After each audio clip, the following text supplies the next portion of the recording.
Get that one there.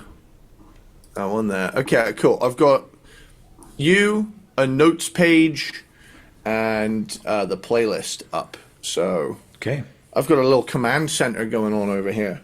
I love it.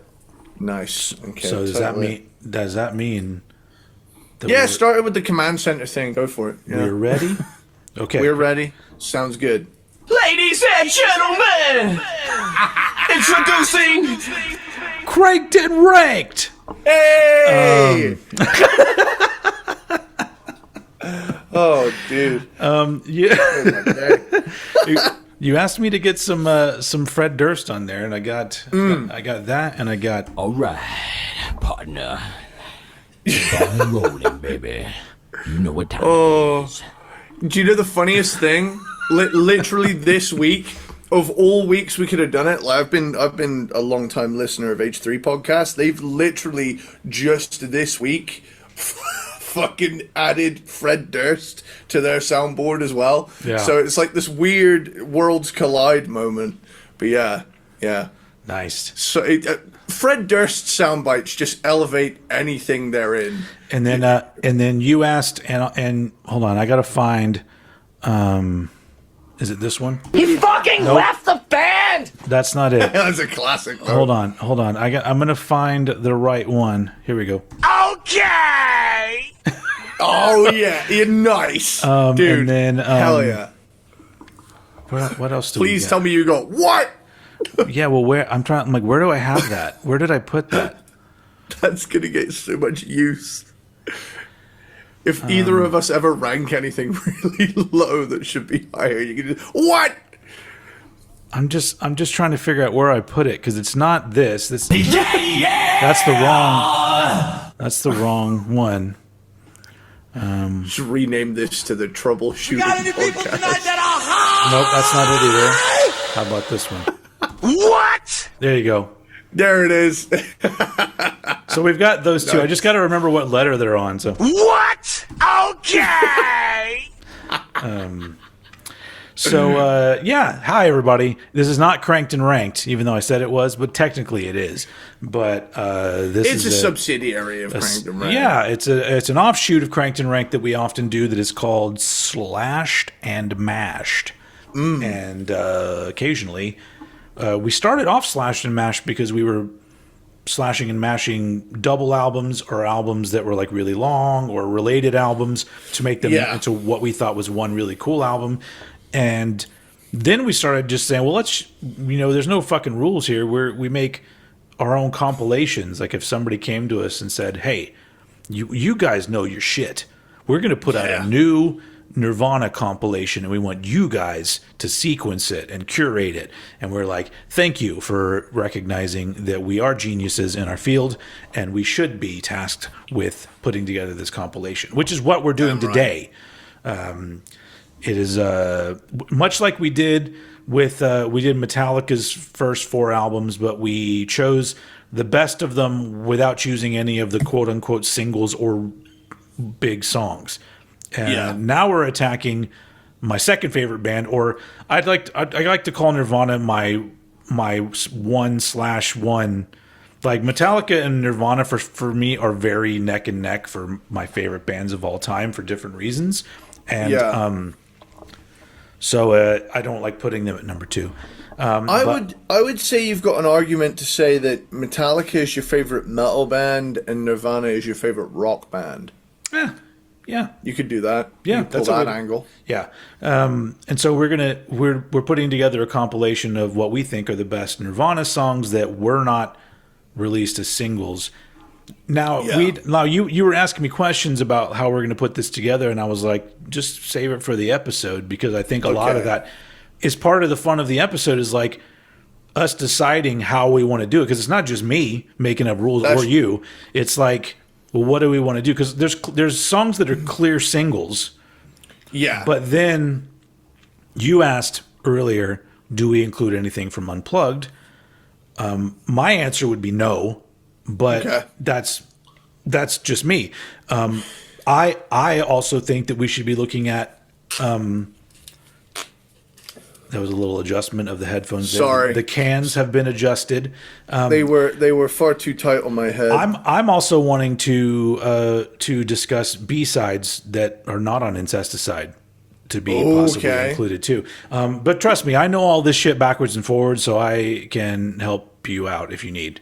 Okay. But like, you know, there's not a lot. Like the thing is, you know, even with like, you know, 3 albums, 1, you know, compilation album, and then a few B-sides that, you know, sprinkled in here and there, it's not really that much. They didn't really give us that much music before we lost Kurt Cobain. And I say lost because I'm still not 100% convinced that he killed himself.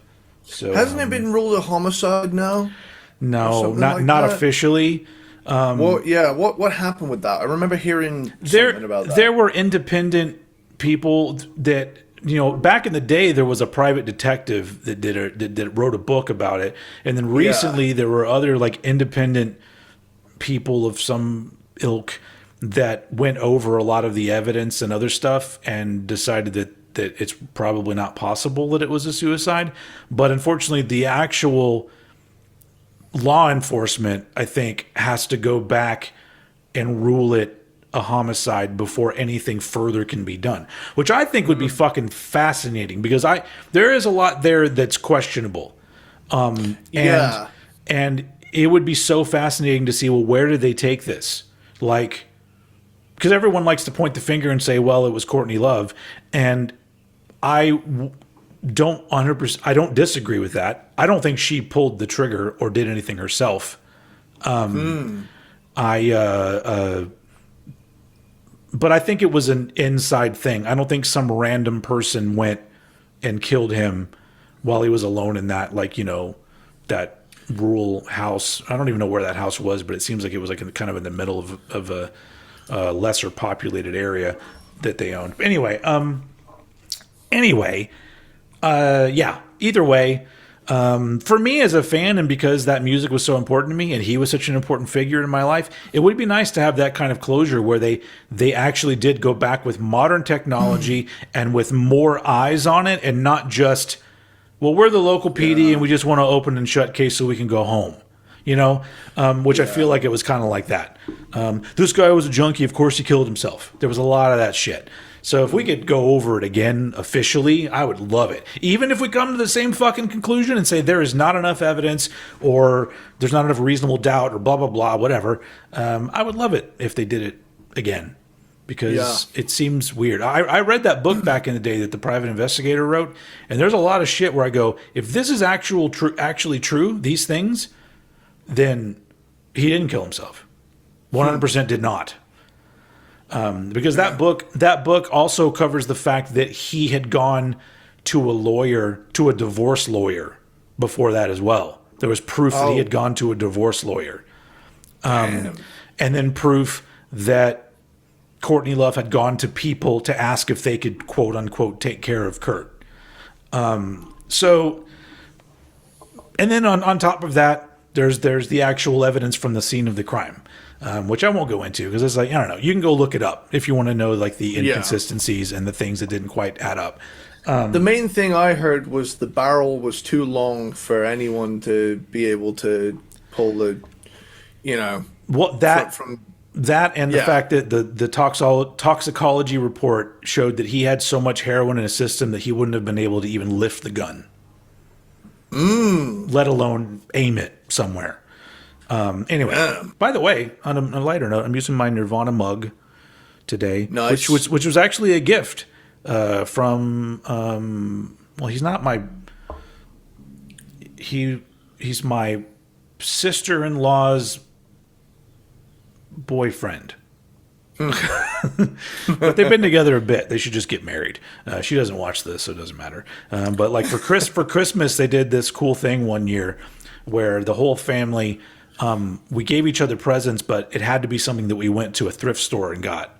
Like, and then he just randomly found this and then gave it to me, and I was like, that's one of the best gifts I've ever gotten. Cool. Anyway, nice. I'm rocking my period correct Ugly Kid Joe shirt. Oh, yeah. It has been converted into a tie-dye. Did you do that yourself? No, I got my lovely fiance to do it. She's very good at tie dye. That's awesome. Yeah, I've been going through, and this one unfortunately got washed with something else that like stained it, and it was washed with something yellow that just kind of looked like someone had pissed all over it. So I said, well, why don't we tie dye it to like obscure that? And did a wonderful job of just turning it into this cool green, like a pukey thing. Yeah, which I love. Like, it's actually really perfect. It's already a cool shirt, but I think it greatly improved it. I feel like it was a great move to lean into it. Unfortunately, I got buffalo sauce over here, so I got to do it all well, over as long as it lands on the guy, then you're all good. It's correct. Hey, you know what? This thing, I'm never washing this thing again, so it's ever. Accurate. So my shirt, this is one of my favorite shirts that I own now. Nice, dude. Hell yeah, brother. Make America Grunge Again is my shirt. That's the real MAGA right there. Make America Grunge Again. Anyway, so I was ready for this episode. There's Metallica or Nirvana, any chance I have to talk about them is a good day for me. Hell yeah. So what we're doing is we're going through and we're picking out we'll talk about the songs we're gonna get rid of from each album era that are singles. I don't think we should take out songs just because they were popular live songs. Because unlike Metallica, they haven't spent decades playing these songs. That's fair. However, I do really want to get into the weeds with this. We will. The lack of future output and context, and Metallica's still going now, and released another 6 or so albums after the first. I can't even remember at this point. What I'm saying is Metallica have a lot more albums. And they've been playing live shows a lot more to where there are live staples. There are no Nirvana live staples because they didn't become that kind of band. Let me I'll tell you what. I'm going to look it up on Setlist FM. So, let's just start going through because, like, for the first, while you're looking that up, if we start off with Bleach, the 2 songs that were released as actual singles from Bleach are Love Buzz and Blue. Yes. About a Girl was released as a single, but not until the unplugged version. Yeah. So that could be considered a single. I would consider it a single because it was released at any time as a single. Yeah, I'm inclined to agree. I mean, About a Girl, especially on streaming, is the 6th most played. So I would say that in my opinion, those 3 songs get left off of Bleach because Blue and whatever that other one is. Sorry, I'm looking for the actual track list here. Blue and Love Buzz were actual singles, and then About a Girl was a single later on. Cool. So let's drop Blue, About a Girl, and Love Buzz. By the way, do you know... actually, this plays into it, because Blue and About a Girl are among the top 3 most played live. Yeah. Well, because even the In Utero tour, they were ending the set with Blue, I think, or that was one of the last songs that they would play on the set. So they played Blue like all the way through their career. Yeah. Do you know what the most played song is? Hold on. Is it Sliver? No, it's School. School, interesting. School is the only song on this list to be played over 300 times. Wow. I mean, it's an early one, and Well, would you consider that a song that we would not include? So, because we're not including singles. I'm just going by singles. But if you want to go by popular songs, Well, I mean, I still wouldn't even call School a popular song. that's the thing. That's the thing that sets this apart is that, you know, with Metallica, with years of touring down the line, you can see that a song is played more. Like Seek and Destroy is a song that a lot of people know, and it was never released as a single. Yeah, I would say were Nirvana still around, School would be way down the list. However, by sheer fact it came earlier than a lot of these other songs, it just happened to sit at the number one spot because they just liked playing it, I guess, and it just made it into the set all the time. But yeah, that's won't you believe it? It's just my luck. That one. Yep. Yeah. I get kind of mixed up with the Bleach songs, even though I love them. I kind of get them mixed up sometimes, titles wise. Yeah. Cool. I could see that. Okay, hold on. There we go.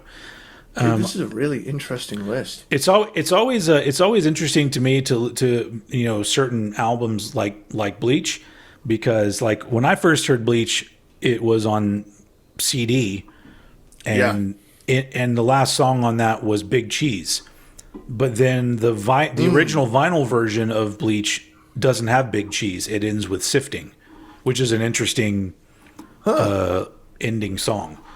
And then later down the line, they added Downer as well. Yes, yeah. I think that was on a reissue, maybe. That's reissue.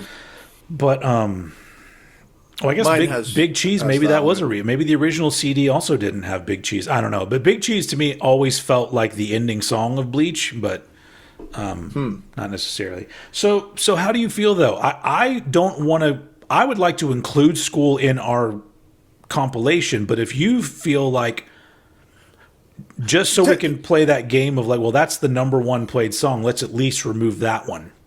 Nah, because the context surrounding it is different. Yeah, I agree. You know, if Faith No More quit after Introduce Yourself, like As the Worm Turns would be the most played song, you know, something like that, you know. So I think when a band ended at their peak, you need to examine it through a different lens. Yep. And I'm firmly of the mindset of we should go through once, culling the big ones as we go, and then going through again and being more selective. So, So from this album, Blue, About a Girl, and Love Buzz, we're getting rid of. Right out of the gate. Okay. Yeah. And then when we get to Nevermind, you can knock the first three off right out of the gate. Yeah, because Smells Like Teen Spirit, In Bloom, and Come As You Are were all three released as singles. Same goes for Lithium. And Lithium was released as a single as well. So, this is what I wanted to do. I wanted to go. Here we go. Smell Like Teen, Come As You Are, Lithium, In Bloom. Those were all singles. So easily we're getting rid of those. And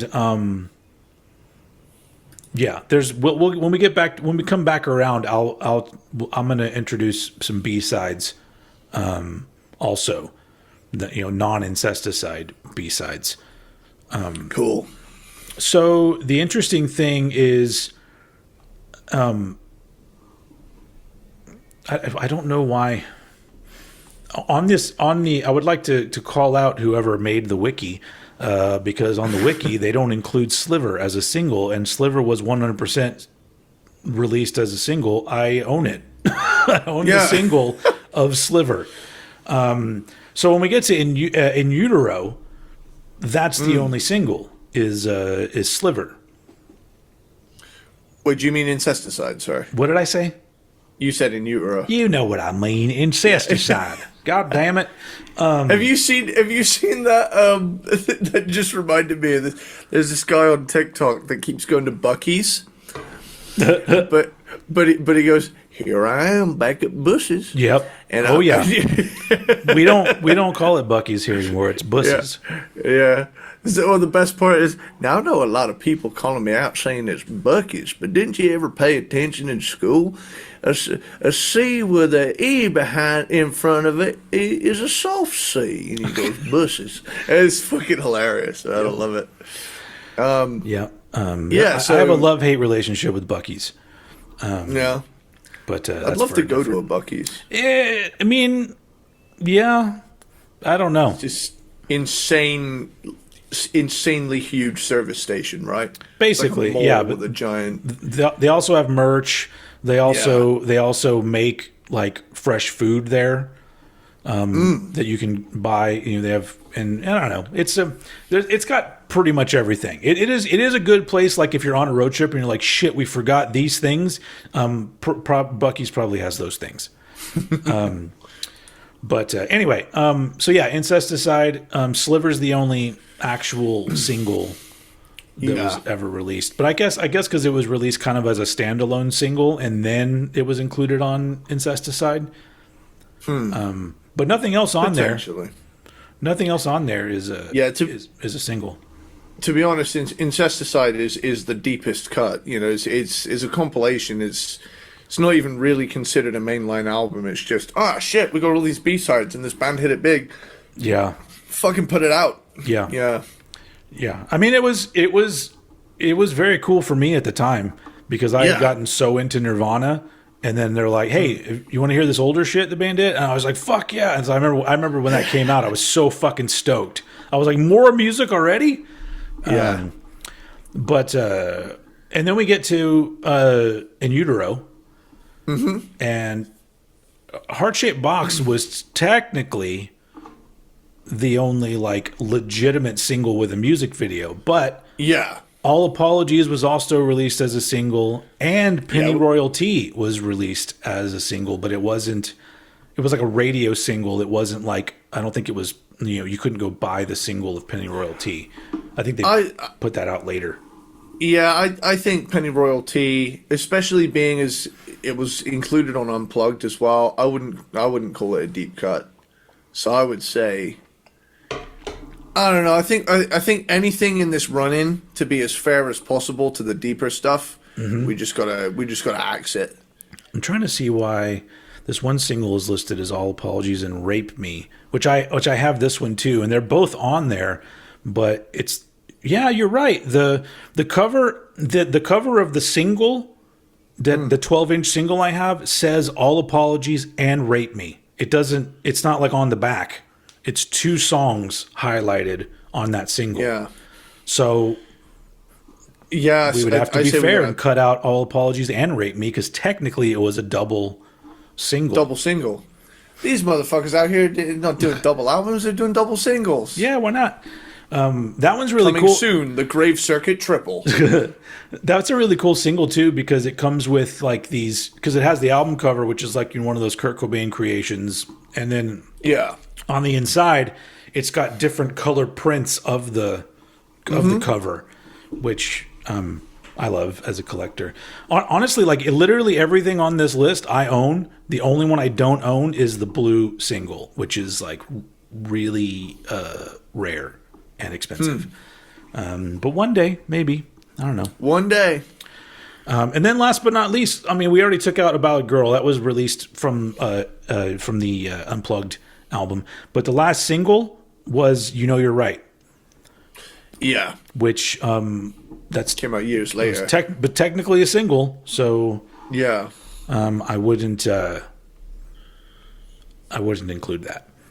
Would you say as well, like I'm just thinking on the fly here, if I go to that Nirvana compilation, the self-titled, what's on it? We got You Know You're Right, About a Girl, Being a Sun, Blue EP version, Sliver, Smells Like Teen Spirit, Come As You Are, Nirvana, Come As You Are, Lithium in Bloom, Heart-Shaped Box, Penny Royalty single mix, Rape Me, Dumb, All Apologies. Dumb's on there. Yep. But I guess that's because of Unplugged as well, I'm guessing. Because that... I feel like a lot of songs got kind of a second life after the Unplugged thing. Yeah, a couple did. Honestly, I'm perfectly fine with not including anything that's on this greatest hits, the Nirvana compilation. Okay. Are So we that- so taking that out Being a Son? Been a Son and Dumb would Been a no longer Son. be on there, Cool. Been a Son and Dumb. and then The Man Who Sold the World. But I wouldn't have included that anyway because I don't want to include cover songs because I don't think Me either. they've got too Yeah. much great stuff to focus on cover songs. Yeah. I think I'm done. And then and this says the international versions of this. The international versions of the Nirvana compilation also included Where Did You Sleep Last Night from MTV Unplugged, Something in the Way from MTV Unplugged as well. So, Oh, that's a good question. Do you want to have a look at the Unplugged set list? Because, like you've said before, like you have this thing where it's like people turn around who say, my favorite Nirvana album's the Unplugged, and well, you don't like Nirvana, you like their Unplugged set. yeah. Yeah. I'm wondering if we should look at what's on this Unplugged set and discuss the same way as we did. Because, like, if people like to circle jerk the Unplugged, so should we remove any songs included on this too and try and make it as deep as possible? I say no because that was a legitimate thing that happened when they were a band. True. And there were actual singles released from that. Yeah, true. I mean, the only songs at this point that would be removed further are On a Plane and Something in the Way, because the rest are a lot of these are covers. And I love On a Plane, so I would be fighting to keep that in our our compilation anyway. But according to this, the European version of the has Something in the Way from MTV Unplugged, so that would be removed anyway. Okay. Plus, I feel like that song wasn't released as a single, but it gained a brand new life because it was included in that Batman trailer. Yeah. I think it's in the movie, too. I think it actually is included in the movie. I haven't seen it, but I've heard that it's in the movie. So are we taking Something in the Way out? Yeah, take it out. Something's in my ass. Whoa. Oh, yeah. Oh, yeah. Okay. I mean, you said it. I can't take full credit for that. That's from a meme a few years back. Oh. Yeah. I love that. I love that one that I saw going around where it's literally just the beginning of Come As You Are from the Unplugged. Yeah. And it ends right after he goes, come, and then it's over. One of those was captioned, "Hey, name something you can't do since you've been on antidepressants," and it just goes, "Come." Nice. All right, cool. Well, let's go back. Let's go going back to Kelly. Back. I just love the fact that above all this, Incesticide looks virtually untouched. That's all right. We're gonna touch it. We're gonna touch. We're gonna touch it. Cranked and ranked like a Catholic priest. We're gonna touch it.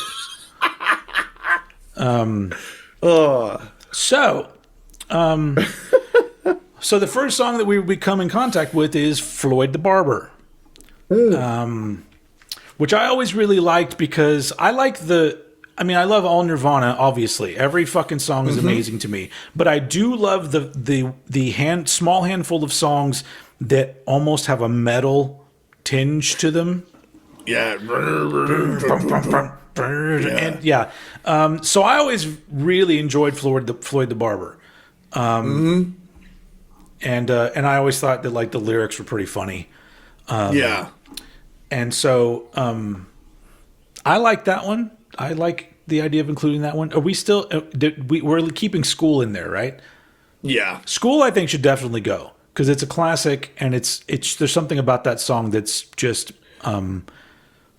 sums up this era of Nirvana, the first album, very well. I want to state for the record as well, I am pro double kick Nirvana, so School and Big Cheese are contenders for me. Okay. Because they both contain ding,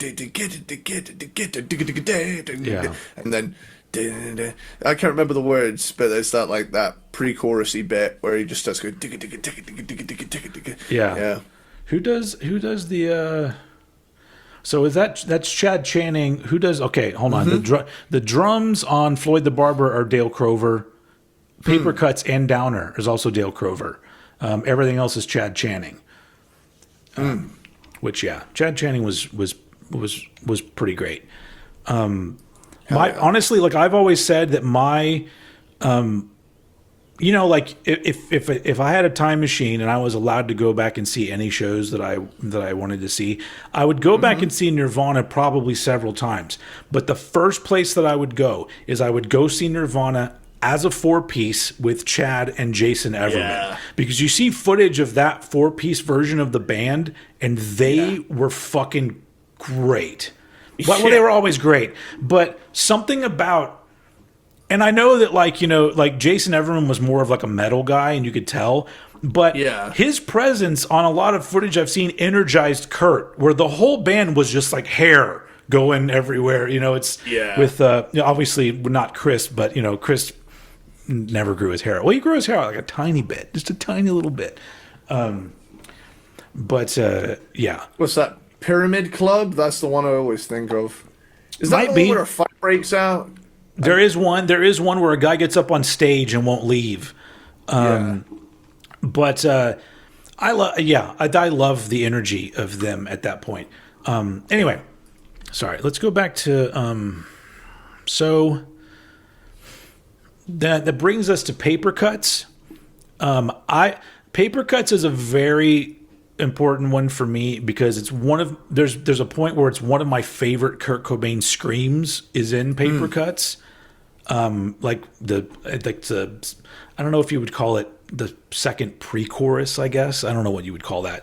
But there's a middle part where he does a lot of screaming right before it gets to the Nirvana part, Plus they say Nirvana a bunch in it, which I think is kind of cool. Still whiplash. But I've also just really like the vibe of those because it's real kind of sludgy, and that one's really fun. Negative Creep, I love Negative Creep, but I can give or take it on this compilation. I'm going to leave that one kind of up to you because I like it a lot. I love Negative Creep. That song for me really bridged a gap, between me liking thrash and me getting into grunge, and I hear it. I love anything that's like mid-tempo thrashy riffage. And there's stuff on here that gets to that level. It's sludgier, but it's got this. It's the same vibe as like Honey Bucket by Melvins, I love riffs like that have a real stomp to them. So I'm very pro Negative Creep. I'm a positive creep. I want it to stay. So I hate how hard it is to just look through something on an iPad because it takes up so much room, and I'm used to just scrolling with my thumb. Yeah.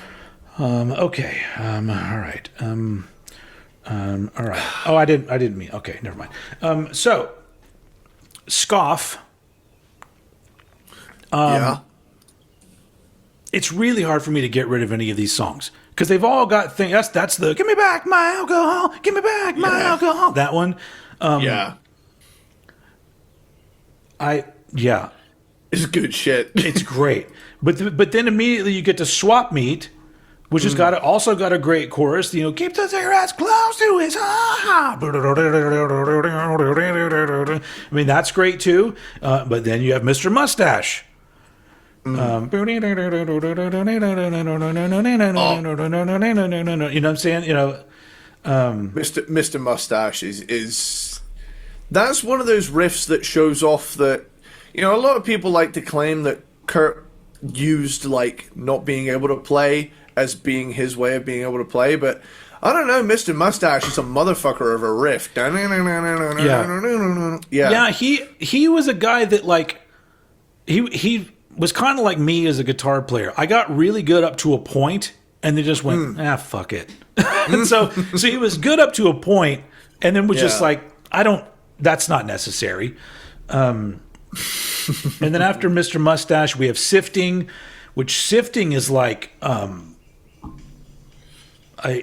kind of like Papercut's uglier brother. Yeah. Don't have nothing for you. That one's like, I love that one too. See what I'm saying? Like this is going to be the most difficult thing ever because every single song we come to, I'm going to be like, I want to put this one on there too. Now, Big Cheese, actually, I can give or take Big Cheese. I like it. Oh, I just love those really intense flurries of double kick from Chad Channing. I do love those bits, and I like the kind of thing going on. Yeah. I can't part with Big Cheese, man. Big Cheese is okay. Well, let's each pick one. Let's each pick the one off the album that we definitely want, and we'll put that on first. So, which one out of all the ones we've talked about is if you had to pick one that's definitely going to go? It can be your choice. See, I've heard bands cover Negative Creep. I haven't heard bands cover Big Cheese, so I definitely want Big Cheese to be my choice. Okay. Well, then of immunity. Put Big Cheese on there. Okay, so we are kicking off the ranking. So we've got not ranking, slashing and mashing. Big Cheese in there. Yep. On the compilation. So glad I made that work. So my my choice is going to be Paper Cuts. I would like Paper Cuts to go on here. Sounds good to me, Brotendo.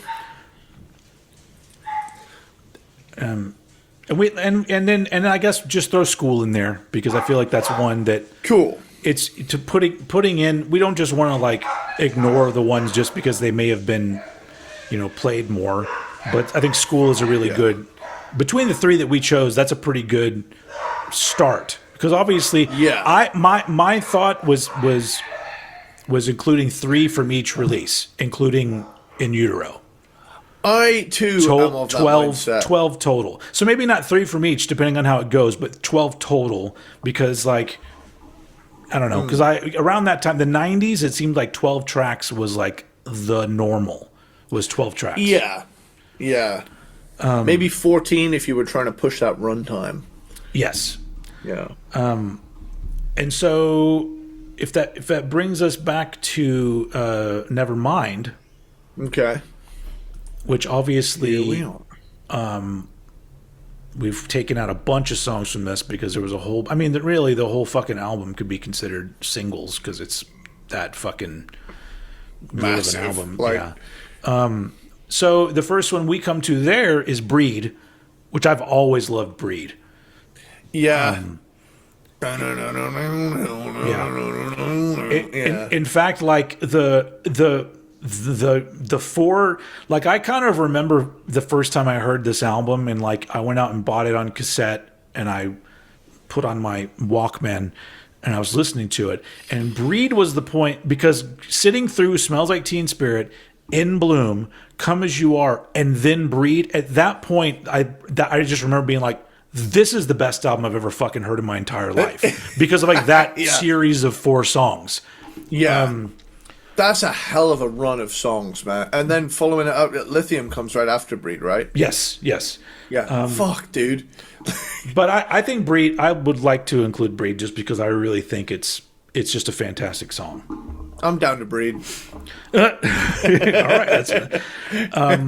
Here's an interesting one.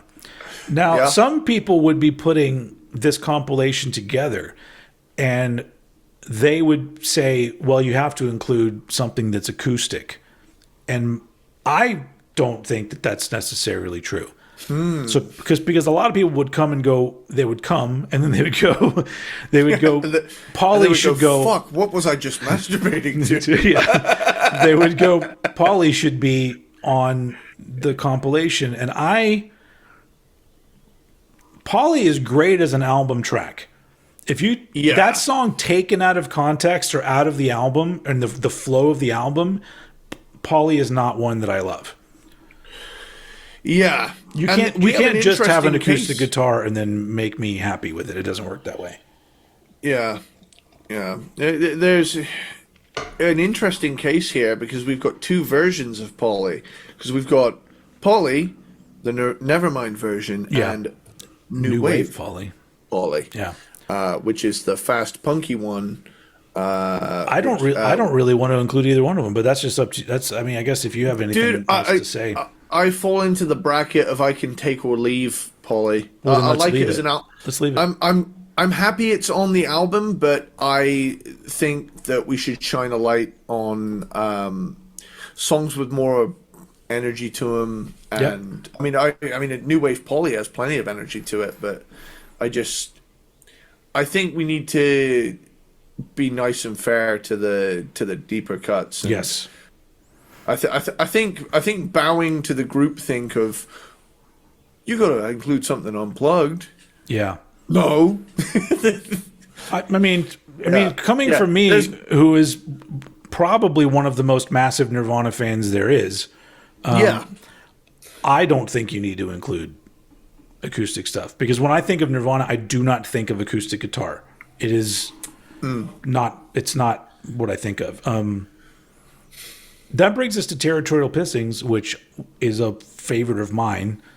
Yeah. Just because of it's pretty unhinged and it's completely off the rails. Yeah. And it's like to even in the recording of it, I mean, it's not even an amp, it's just a guitar through a distortion pedal directly into the mixing desk, which any other time the producer would say, no, we're not doing that. But in this one song, it just works. And a thing that a relic of the past, the ending of the song, vocally speaking, I'm pretty sure that's not how it was meant to go. And they kept it in the song.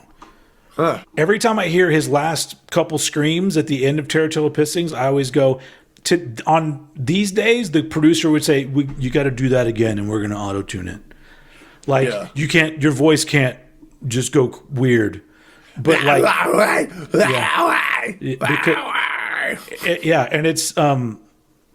it's one of my favorite moments on the album because and luckily Butch Vig was a smart enough person as a producer to go, no, that's perfect. Like, why would we not do that? More of that, people. When you do recordings of stuff, have a fucking meltdown. Happy accidents or just things that, I don't know. I feel like, everything's supposed to be so perfect, and I'm just like, it doesn't need to be. Even in some of the most well-produced albums, like Nevermind, they still saw when they go, this little bit should stay in here, which I love. I'm of the mindset of nothing should be perfect. I think there is beauty in imperfection. You know, It can be perfect. It can be perfect to you, but once you start doctoring out things that make it, things that give it a little extra special seasoning, a little extra sauce. I mean, there's not to toot my own horn, but on the upcoming second Grave Circuit album, there's a breakdown that has a ding in between one of the but I didn't chop it out because I thought, well, that shows it is someone playing it, which in this crazy world is becoming less and less. So I kind of fall in the middle of that because I think about well, imagine if in the recording session for Master of Puppets, during the harmonic part in the middle of Master of Puppets, one guitar was just slightly out of tune, and they just went, "Fuck it." Nah. Absolutely, yeah. No, if you're going for that like melodic, pretty thing, Yeah. tune your fucking guitar. Yeah. but That's why I'm saying you got to be a good producer that can hear like Yeah. this needs to be perfect. Or Yeah. no, it doesn't. That we can include. Just do what you feel. Well, your voice cracked right there. That's we'll keep that in the song because it actually sounds kind of cool and energetic, and yeah. I like that kind of shit. Anyway, if I was a producer, and I've missed my calling, I want to be a producer in the '90s. Just be one of those guys that's just like, nah, you guys keep that in there. That's going to be classic. That moment right there. Well, that's why I keep giving all my demos to you. So you can scratch that itch. I'm not that good at it. I mean, I'm okay at like mixing and stuff. But, You're better than I am. I get too hung up on snare reverbs and end up fucking wasting 8 hours listening to the same 4 beats. Yeah. Yeah. Don't get me wrong. That happens to me sometimes too. Yeah. Okay, next song in there is "Drain You," which famously was Kurt Cobain's one of his favorite songs he wrote. And I agree. I love "Drain You." It's number 11, just behind "Smells Like Teen Spirit" on the list. Yeah. Now, I will say the thing that's making me think we shouldn't include it, and that's because I remember seeing it as a music video. It was a live performance from the In Utero tour. I can't remember which specific performance it was. I'll probably be able to. I think it was, But it wasn't. That wasn't an official single though, so I don't know. It wasn't an official single, no. But it's gone on to have this legacy of being played as a music video, I guess, on TV for me. So I have this thing in my head of it kind of feels like one, even if it's not. If that makes sense, you know. So this does say the song was released as a promotional single in loud. late 1991. So a live version recorded in 1991 was released as the second promotional single from the Muddy Banks of the Wishkah. Sorry, it wasn't live at the Paramount. So maybe we can't. Maybe we should just remove it because there were promotional singles. It falls into that category. If we removed Pennyroyal and Dumb, I feel like we got to remove Drain You. Okay, well then, sorry, Drain You got to go. As much as it pains me, like there are deeper cuts than Drain You. Yeah, I feel like an asshole getting rid of it, being like Kurt Cobain's one of his favorites, but at the same time we're going deep. Yeah, we are going deep. That brings us to Lounge Act, which is I really like this song, but I could go either way. I always love that bass line. The bass line's great. I mean, the thing is, if you pay attention to what Chris Novoselic does on bass, he writes some of the greatest bass lines that you would not write. Like, you wouldn't. Maybe part of what he played would be the thing that a lot of people would go to, but there's so many things he does where I go, what in his brain made him think that was going to be the thing to do? But it always works. And, I mean, I like Lounge Act. I just think it's a little bit, it's less interesting than some of the other songs on the album for me. Cool. I do like that it's got kind of like a skank thing going on the guitar. It's like sort of thing. But I like that we're narrowing it down and we've got we've just like taken all of the commercially viable songs off of Nevermind. And we've got Breed, Territorial Pissing, Stay Away, Endless Nameless. Like you know when On a Plane looks like a single, you're in trouble. Yeah. Yeah. And I love On a Plane, but it's not a hit, so to speak. Yeah. It's one of the more buried cuts. But at this point, I mean, we've narrowed it down to where there are currently more Bleach songs on the table than Nevermind, which we all knew would happen. Yes. Like Nevermind is a classic for a reason. Yeah. but at the same time, for the vibe we're going for here, there are several songs that are just ineligible for how beloved they are. Yep.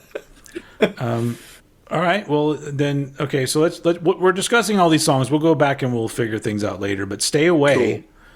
Cool. I love "Stay Away," dude. Once again, I could go either way. I love it, but I could go either way. It doesn't matter. I do love "Stay Away." There's just something about it. He loves "Stay Away" so much that there is a song on the upcoming Grave Circuit album that sounds.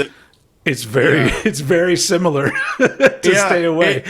Even in its title. Yes. Even in its title. Yeah. I didn't even realize at the time Not I was lost writing the on me. lyrics. Yeah. Yeah. It's kind of it's an homage. To a song. I have a great history with it. I love that song. Yeah.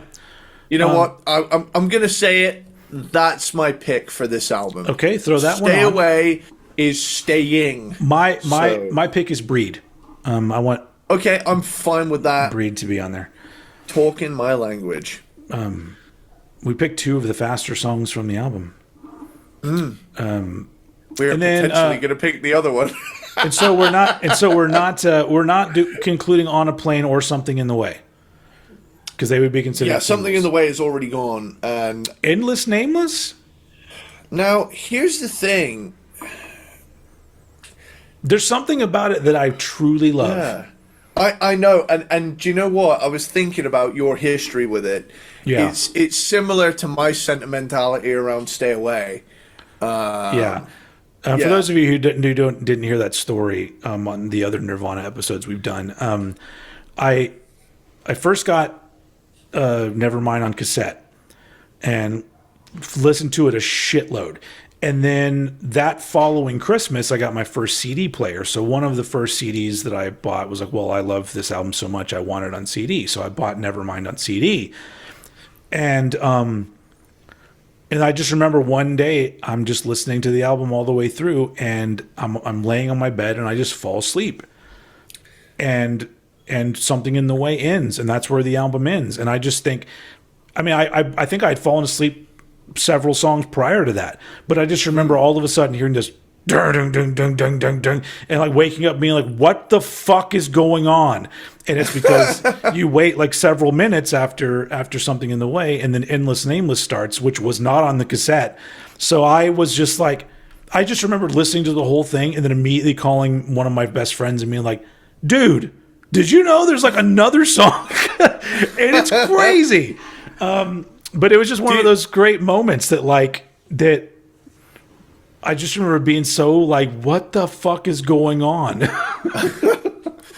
You know what? Now I think about it. I try and put myself in your shoes. That would have probably scared the shit out of me. Like if I woke up not only to a secret track, but to that, not knowing there was anything there, I would think that my fucking tape had been possessed. Yeah. You know? It was. But of course, of course, that's one of the things. Immediately, I go to like every CD I have. I'm just like, is there an extra song on this one? Yeah.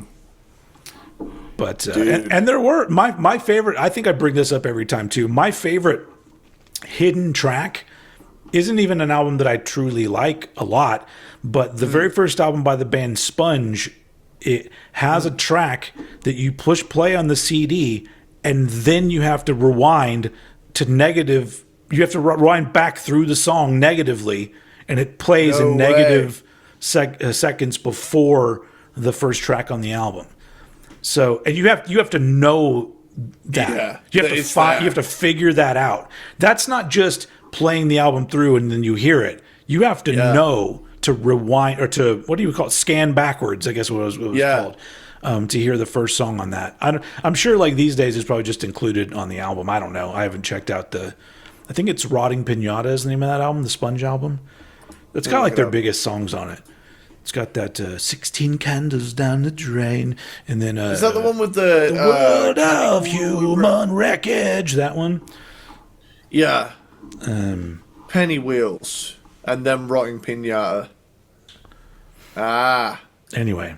Cool. So, yes, So I like Endless Nameless. I'd be okay with not including it once we get close to the end here. But I think our two. So we should include. Yeah. So right now we're including Breed and Stay Away, right? Mm-hmm. Okay. Yeah. All right. Well, then let's quickly move on. Are you keeping notes over there? Yeah, I was going to say, are we keeping Territorial Pissings and Lounge Act in the running at the minute, or? Yeah, just keep them in the running for now because we'll see how it all plays out.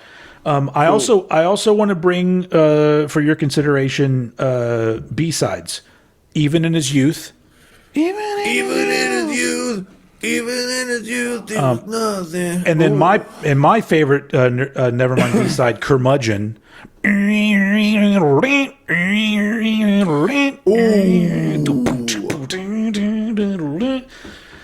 is a good shout, my dude. Yeah. Because I thankfully know those because I've got the singles box set of all of the CDs. Tell you what, Nirvana. Nirvana. There it is. Yeah.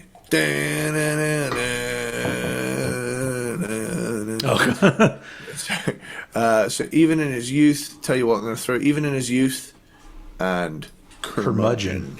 Yeah, because the only other B-sides from that, that's another question that I have. And I'll ask you this in a second because we got to get to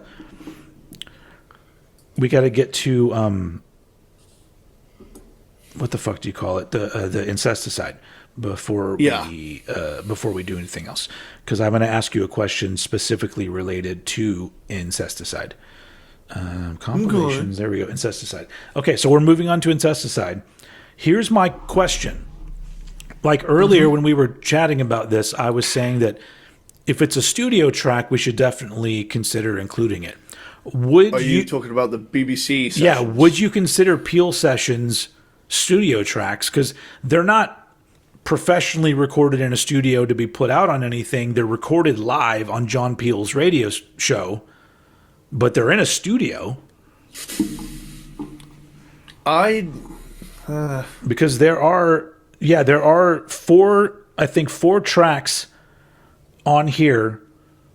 Well, I guess it doesn't really matter to me because it's like one of them we're not even including because it was a single, and three of them are covers. So I don't really doesn't really matter to me either way. So Turn Around and Molly's Lips and Son of a Gun are what we have left because we got rid of Being a Son and New Wave. But I mean, if those are covers, so I would not include Molly's Lips or Son of a Gun just because those songs, they're so short and they're so in the grand scheme of Nirvana's catalog, they're so insignificant. It's just wasting track time for us. Yeah, I do like Molly's Lips, but me too. I'm happy to get rid of covers because we want to highlight Nirvana, not a cover. Same thing with like we don't want to highlight Devo. The original version of Turnaround's fucking cool as fuck. I like the Nirvana version too, but there's something about the Devo version that's pretty fun. Anyway, okay, I'm going to say that there's actually two off of this compilation that I really, really want to include. Okay. First one is Dive. Same. Dive is really good. And I don't think that was any kind of single. Let me fucking check here. Like where are the goddamn you motherfuckers that put together these goddamn things? Incesticide. Sorry, that was a lot of cursing for no reason whatsoever. I'm just trying to be edgy, guys. Fucked up world and fucked up moms. Yeah. Okay. Everybody's judged by their fucked up face. Okay, so it wasn't actually released as a single. It was a B-side on the Sliver single. I think B-side immediately anoints you of eligibility for the run-in in this. So, but I love Dive, so I would like to include it because I just think it's fucking great. I'm down to keep Dive, dude. Okay, cool. Fuck yeah. I always loved Dive. Stain, I can go either way on Stain. I Can Take or Leave Stain, it's gone. It's leaving. It's being leavened. I'm a stain. Then we squips. What the fuck word was I trying to say? We're gonna squip. We squipped. We squips. We're just gonna be squipsing over here. We do be squipping. Beeswax. Beeswax. How do you feel about beeswax? I'm gonna really quickly update myself. Beeswax is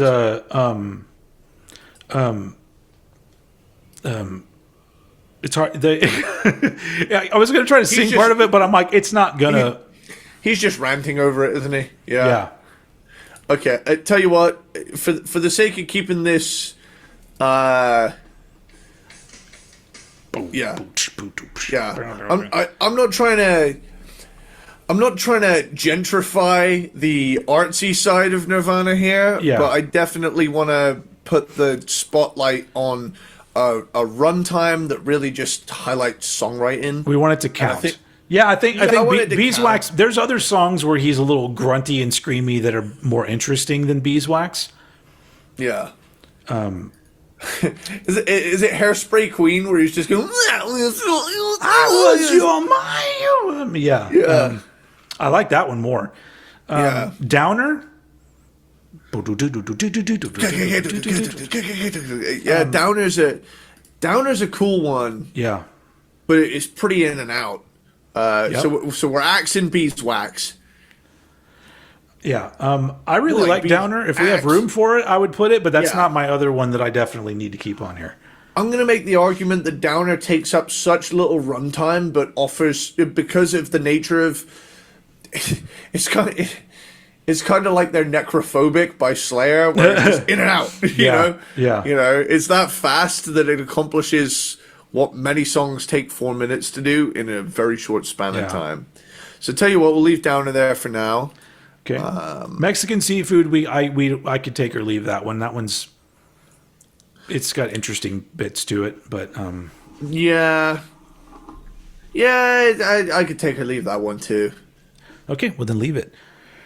Okay. Then you want me to leave it or you want me to take it out? Oh no! Wait. Mexican Seafood is never mind. Yeah.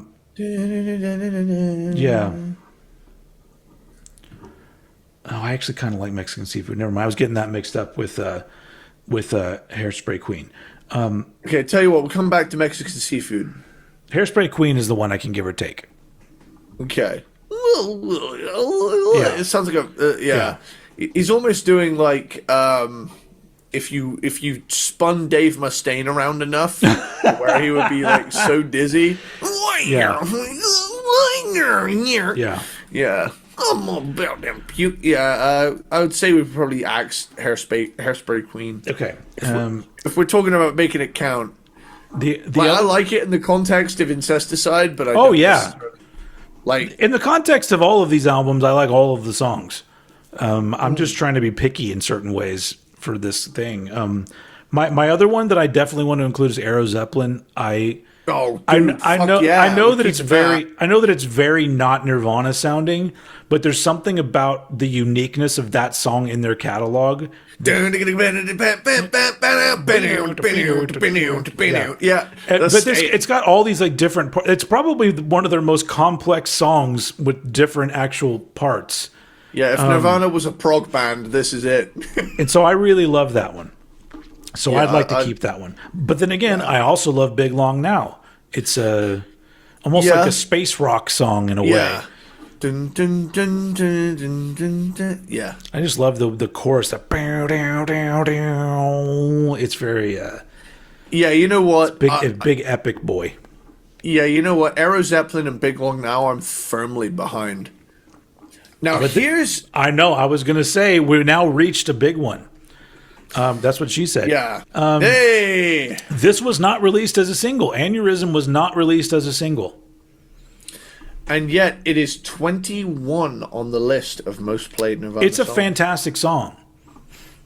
And then it begs the question, which version goes on? If we use Aneurysm, there's two different officially released versions of Aneurysm. One on Incesticide and one on the single for Is It Smells Like Teen Spirit? One of the Nevermind singles has a different recording that I don't like as much. I like the Incesticide version. You and I are on the same page. I like Aneurysm as well. Yeah. On the Incesticide version.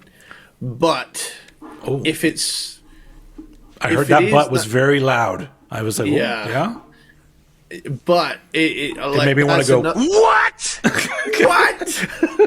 And this is another one where I can remember seeing a live video for Aneurysm all the time on Kerrang and Scuzz. I can't remember if it was Kerrang and or Scuzz TV, but they played a live version of Aneurysm and a live version of what did I say earlier? Drain You. Okay. Very, very often. Well. So. Okay! So I guess let's get rid of that. Man, this is a rough mix here. So that we're technically left with Dive, Downer, Mexican Seafood. We can get rid of Mexican Seafood. If you're, I'm on the fence about that one. So Dive, Downer, Aero Zeppelin, Big Long Now. For right now, put those in the hold spot. That's a heavy EP. You could convince me that Nirvana was a metal band if you gave that to me. Not that I'm trying to force them through a metal hole, but that collection of songs screams, someone likes it sludgy. Yeah. And it's us. the thing is, they also, it's not mentioned often that Kurt was a metal fan. Not of all metal, but there was metal that he liked. That's the thing is, people like to say, he was a punk through and through. He didn't like metal at all. And it's like, well, what kind of metal are you talking about? If you're talking about Winger, yeah, he didn't like that. But if you're talking about fucking Slayer, he was into Slayer, and Metallica, Sabbath, Venom, Metallica. I mean, he liked the heavy shit. He liked stuff with a punk ethos. My favorite story that is, I'm going to assume it's true, but it makes my heart happy. Is it Kirk? Kirk Hammett. Yeah. Kirk Hammett talks about how he met Kurt Cobain, and it was he says it was around the time that Bleach was out. He met Kurt, and Kurt said he was a big fan. And then after Nevermind had blown up, they were on tour for the Black Album, and they gave Kurt Snake Pit passes. Nice. And apparently Kurt Cobain was in the Snake Pit for their show and I think he was bugging Kirk to see if they would play Whiplash or something like that. And just the fact that those are the two most important bands in my life, and that there was a moment when Kurt Cobain was in the Snake Pit at a Metallica show. Yeah. At that point in 1991, 92, that is just one of those things. It gives me chills just thinking about it. I'm just like that. Here's the real thing. Who was standing around that? Who's a person that was just next to Kurt Cobain at the Metallica show? That's fucking great. Anyway, boom, boom, boom. Let's go on to In Utero. Cool. This is another one. This is the thing is, all three of their studio albums have so many strong tracks on them that it's just, even taking the singles away, it's just they're still really good songs. I mean, Serve the Servants is a really great song. Yeah. I love the fact that Serve the Servants is, I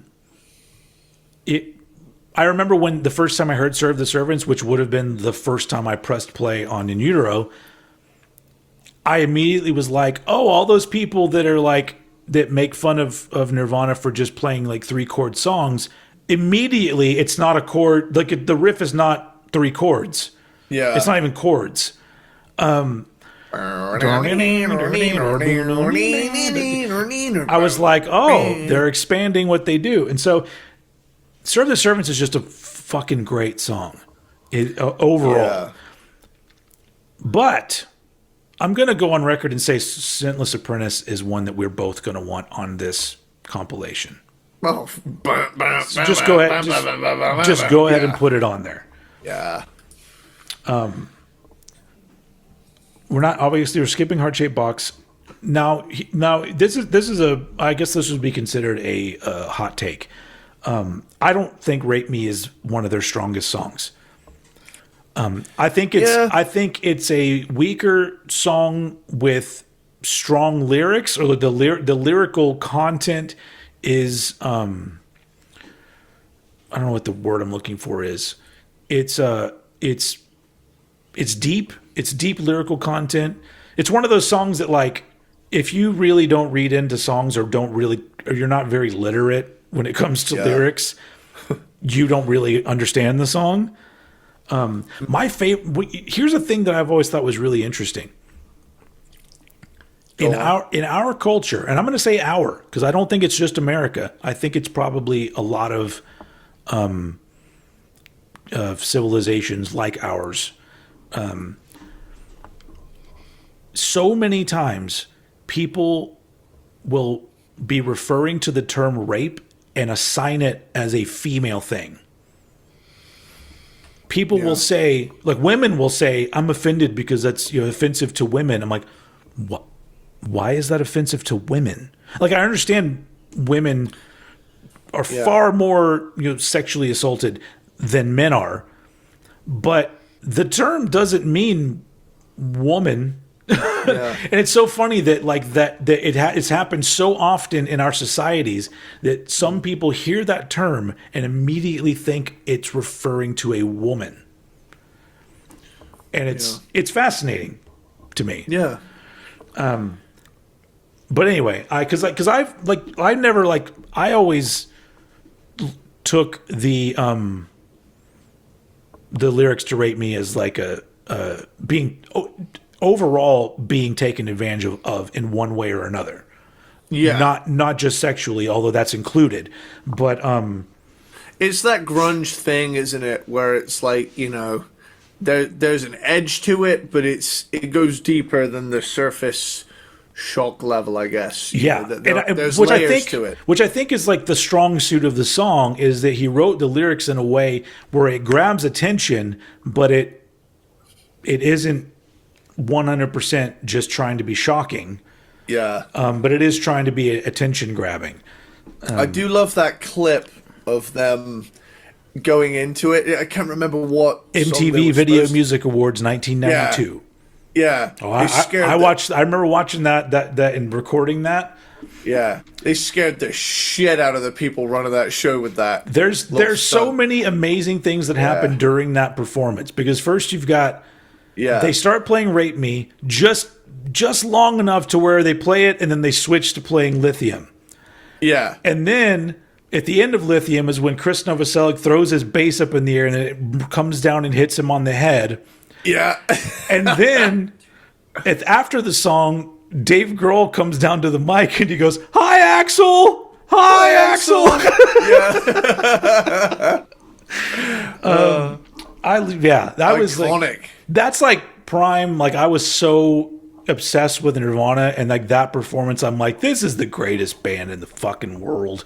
But anyway, I don't want to include "Rape Me." How do you feel? Yeah, I'm down to axe it. I mean, I'd already taken it off on account of it being tied with All Apologies. Oh, that whole fucking rant I went on for nothing. No, just wasting time. No, it's okay. It yielded some good commentary. Frances Farmer will have her revenge on Seattle. I like this one as well. It's a little more understated from some of their other songs, and yet it's so catchy. Yeah. I think had Kurt not died and Nirvana kept going, this would be further up than it is. But I think so too. It currently sits at 45, having tragically only been played 24 times. Yeah. I mean, dude, it's a great song. Yes, I agree. But with the added context, I mean, In Utero is almost immune to that because it didn't really get a fair shot. I mean, did Did Kurt die before the album had been out for a year? Yeah, I think so. Let me see what the date. Cobain died 5th of April 94. And In Utero came out. Oh no, it was less than a year. September 1993. Shit, dude. So like in hindsight, it feels like all of the stuff In Utero coming out, the unplugged MTV special, the fucking Live and Loud New Year's Eve live show, and then Kurt Cobain's death. It feels to me like that was years. That was covering 2 to 3 years, but it was just a handful of months. That's fucking insane to think about that, because so much was happening around that time. That's why people look at like the albums that were released in some of those years and go, these were all released, because it feels like, oh no, it had to have been a year between these fantastic things. But so if you really think about it, like I got in. Hold on, let me go back and look really quick. I want to do a timeline for myself, just for shits and giggles. Let me take a look here.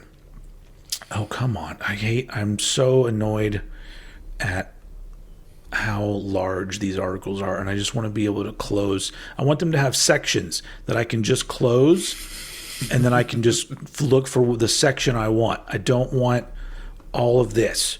I appreciate that all this information is there. Wikipedia is way more reliable these days than it was for a very long time. Okay. Yeah. All right, let me see. Hold on a second. Okay, sorry. I'm sorry, guys. This is fucking boring listening to me do this. This is a huge waste of time, especially... okay. I'm trying to see when the video for... Okay, so September 29th, 1991, the video for Smells Like Teen Spirit premieres. And so somewhere around that time, I didn't see it on 120 Minutes. I saw it on Headbangers Ball. So that may have been the beginning of October. So October 1991 to April 19... Do you say he died in April of 94? April 5th. April 5th, 94. So 91, 92... So not even 3 years. Me discovering Nirvana all the way to him passing away, not even 3 years of my life. Damn.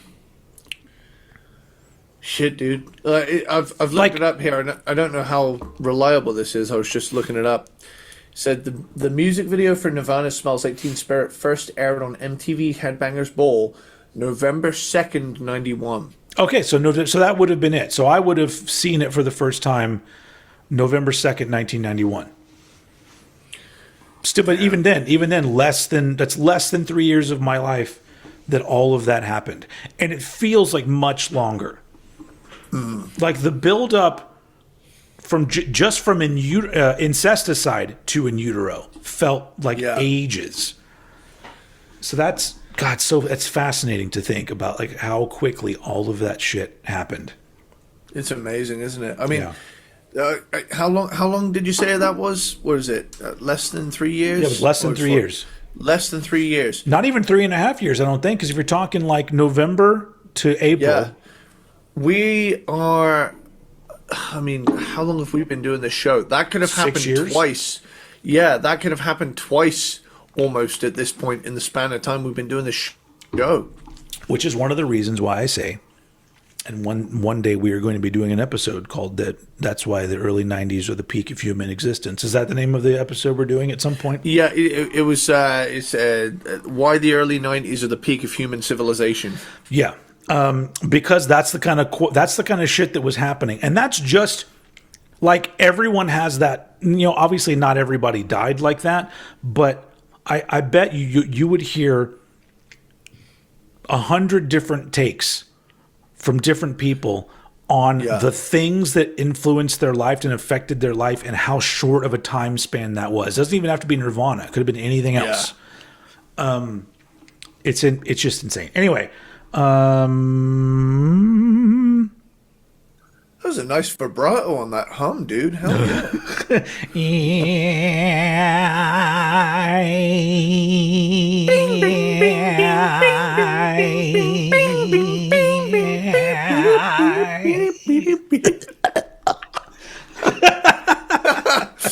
The fact all you had to do was start going, for me to know to go.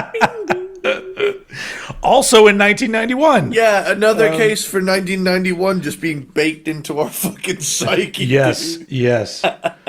Oh man. Anyway, all right, dumb. Oh wait, what about Francis Farmer? Are we gonna hold on to that one for now? You know what? I'm gonna let it slide. I'm gonna let it slide.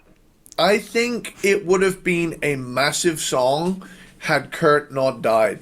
Yeah. So, what about Dumb? Yeah. Well, Dumb's gone because it was it was included on the.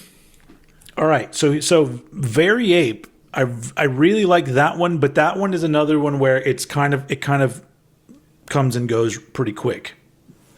See, so Very Ape and Tourette's both have a runtime that is less than 2 minutes. Yeah. So I don't know about including Very Ape if we're gonna cap it at 12 songs. Very Ape is good. Now here's my pick. Milk It has to go on this. Milk It. Yeah. Milk It is one of my favorite songs like ever. Because that's air high five, dude. Like that's on my side of things where I just love the noisy stuff, and something about the energy of that song is so fucking good. It sounds like smashing a table. It literally sounds like someone said, "Hey, here's this furniture and a sledgehammer. Figure out what to do." Yeah. It articulates a feeling in me, you know? Yeah. That track just makes me want to break shit. Yeah. Penny Royalty's out because that was on a single. Yep. I also very much love Radio Friendly Unit Shifter. Yeah, that's a noisy one. I forgot how long that one is. Yeah, that one minutes. It has those noisy sections in it though. That's where he has whatever that effect he has on his guitar. Yeah. Some sort of flanger that's been fucked up beyond all recognition, probably. Yeah. So it's such a fucking great live song for them too. That Dave Grohl ripped it off and wrote another song with a similar rhythm to it, which he like. I don't know if people made that connection, but I think it's in the Foo Fighters documentary. He talks about writing the song Enough Space from The Color and the Shape. And he said he wanted a song, he would see people jumping, and he wanted the thing to be, and like it's literally the same tempo as Radio Friendly Unit Shifter. I'm like, oh, he saw the people jumping to Radio Friendly Unit Shifter, and so he wrote, you know that song Enough Space from Color and the Shape? Those first few Foo Fighters albums are just fucking great, and then they became. I need to do the just Foo okay. Fighters. Let's do Foo Fighters on the list, man. It's like, why have we not done Foo Fighters? Like, I'm not a gigantic Foo Fighters fan, but I would say the first 3 albums, especially, I'm just like, there's a lot of great shit. And I would even go so far as to say that the first Foo Fighters album is one of my favorite albums of the '90s. It's probably in my. It's probably. I don't know if it's in my top 10. It definitely would be in my top 20. Is that the one where it's all Dave Grohl? Yes, for the most part. There's a few guest musicians on it, but it's all Dave Grohl. He's doing a grave circuit, and his songwriting was way more interesting. Dave's great, but I mean, I don't know. I think Dave made the mistake of being too visible to where like everybody knew him, and then all of a sudden it comes out that he had an affair, and so all those people that knew him also now don't like him. And so it's like you kind of fucked up, dude. In multiple ways, because I feel like if he was still just sort of a behind the scenes rock musician, nobody would have cared. People would have been like, "Oh, he had an affair," like 5 million other musicians. I think the thing is his whole shtick was he was like rock's nice guy. Yeah, he was rock's go-to wholesome bro. Yeah, and now it's like, oh, even rock's most wholesome dude isn't immune to pleasures of the flesh. Yeah. Well, throwback to last episode, Exodus. Yeah. Everyone sucks. Fuck humans. Yeah. It's as we've said plenty of times, I feel that a lot of people, not all people, deserve to be able to redeem themselves. Exactly, because not everybody is perfect. We've all made. I mean, I don't know. I don't know of any mistakes that Eddie Sparxx has made in his life, but I'm assuming there probably are some. But I once pooped in the woods and I had to dig a hole, but I buried it. Okay. You punched a goat at the petting zoo one time. I heard about that. That's a character. Oh, okay. It's not you. Look out for the next Grave Circuit album. Yeah, look out for the next Grave Circuit album. Featuring the hit single "I Punched a Goat at the Petting Zoo and It Died." Yeah. Sorry. I punched a goat at the petting zoo, and it died. Yeah. It's a because we had to put brackets on it. Yeah. Or brackets. Yeah. But like if you go back into my past, like there's shit. I mean, I never like got married and then cheated on a wife. But like, I did some questionable things in my 20s where I was dating somebody and then I messed around with somebody else. And it was like, I feel like men in general, I mean, are very flawed people. Like some less than others, but imagine if like, one flaw in your entire life, you're just like, well, now that's a thing that everybody knows and it's on your Wikipedia. And it's like, yeah. So I don't know. Something I always ask myself by the end of the day is, has anybody died? Yeah. Or, was anybody physically harmed? Let's say that. Because I think death is one thing, it's bad, but physical harm and true. In any way. Anyway, so where are we? Oh, yeah, radio friendly unit shifter. I like that one a lot. I would like to include that if we have room. Yeah. Tourette's, short one. I'd say no to that one. Yeah, that's the thing. If we've established that as a rule, the notable exception being Downer due to its ferocious tempo, that is the only thing really that I can think of is just being kind of vibe.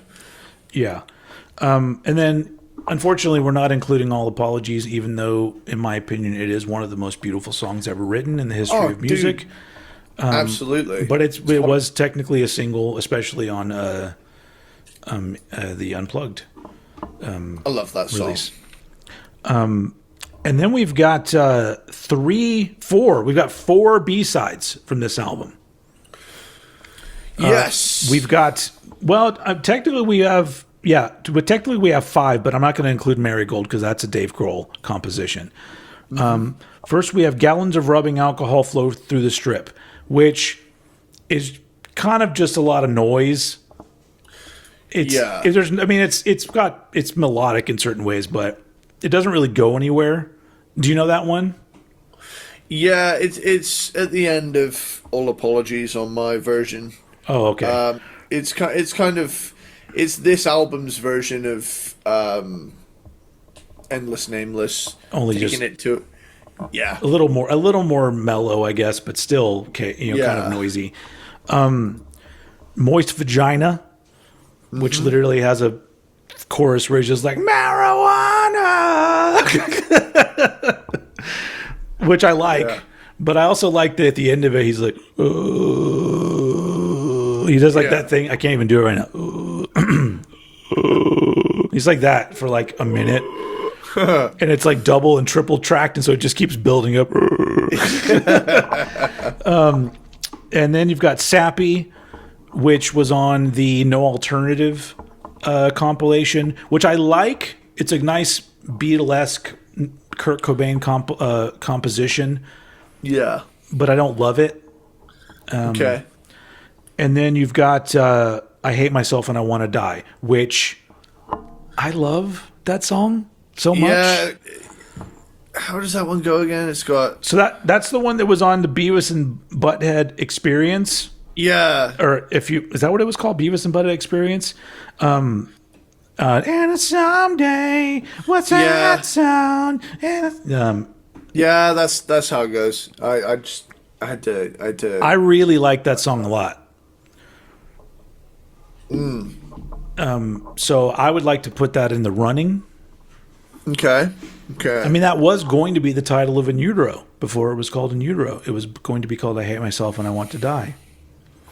Damn. Is that what we should... Tell you what, should we call this compilation I Hate Myself and Want to Die? Or is that distasteful knowing the context we have now? No, Is that kind of fucked up?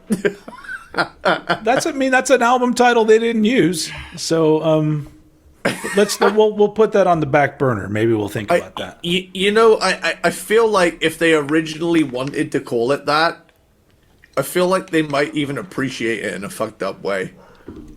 Yeah. Yeah. I don't know. So I like Moist Vagina as well. I mean, everybody likes that, but Well, not everybody, but yeah. Well, yeah, true. Here I am back at Bush's. So what do we... Have you been keeping notes this whole time? I feel like I've just been rambling on. I've been making a rough list of songs that we're very emphatic about, and I've put together a list of 10. Is that the only 10? That's all we've been emphatic about? Well, no. I've been culling the herd. That's another Exodus throwback. Hey. I've been culling the herd here with my little playlist over here. But anything that we're like really into that we've agreed on, I've written down, and I've put down. These are the following: Okay. School, Paper Cuts, Big Cheese, Breed, Stay Away, Dive, Aero Zeppelin, Big Long Now, Scentless Apprentice, and Milk It. Okay. So we should add one more from Nevermind. What do we have left on Nevermind? Well, here's what we had left on Nevermind, so I'm gonna... There's only two from Nevermind on there. Well, here's the thing. We also have B-sides. God damn it. Yeah. So I'm gonna list off the B-sides. Can we put Curmudgeon on there instead of another? So that's like it's a Nevermind track, but it's a B-side. Okay, I'm down. I'm down with that. Cool. So we've got Breed, Stay Away, and Curmudgeon. Mm-hmm. Curmudgeon. I like that word. Cool. So that's it now for Nevermind. Get rid of all the rest. Sure. Yeah. Territorial Pissings is gone. Lounge Act is gone.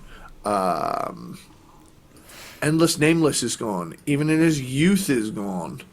It hurts me to get rid of Territorial Pissings, but I mean I feel like Territorial Pissings is kind of legendary in its own right. Yeah. So it kind of gets the spotlight already. Yeah. So you were thinking 3 songs per list, right? Per album, right? It's essentially essentially per album sessions, I guess. Sure. Yeah. Mm-hmm. God damn no. Okay. I don't know about that because okay. I mean, we can amend it down the line if we're feeling it. So then after that, we've got Dive, Aero Zeppelin and Big Long Now. Downer is the one that's up in the air right now from Okay. that set of songs. Yeah, let's get rid of Downer. Okay, he's not Downer. He's not down with the Downer. I don't Downer. I don't even know her. Come on, get Downer with the. Okay! With the signing bombs that are dropped on people. Oh, Jesus Christ. Yeah. How to ruin your legacy in one photo. Yeah. Honestly, who in their right mind? I don't care what the bomb was intended for. Like, if somebody came to me and said, "This is a bomb. Sign a weapon." This is a bomb that we're going to send over to Hitler," I would still be like, "I'm not signing a fucking weapon." Yeah, like Get fucked. yeah. How accurate is this bomb, guys? Also, How like, do why? I know my name isn't going to kill 10 people? Also, what kind of personality do you have if you're like, sure, I'm gonna sign it? Like, all right. That's another case of someone who, up until very recently, had, marketed themselves as a pretty wholesome dude, and then goes and does something like that. I just think that people need to take a beat before they do anything. Yeah, stop signing explosives. It's not a good look. That's where I'll put that little chestnut. How about just don't back anybody killing anybody? Just back away from all of that shit. Yeah. That's probably a good place to start. Let's maybe step away from murder. Yeah. So what did we have left on In Utero? In Utero, we've still got.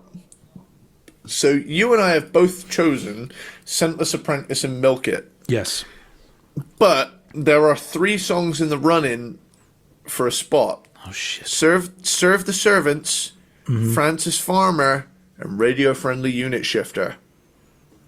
Okay, out of those 3, I would like Radio Friendly Unit Shifter.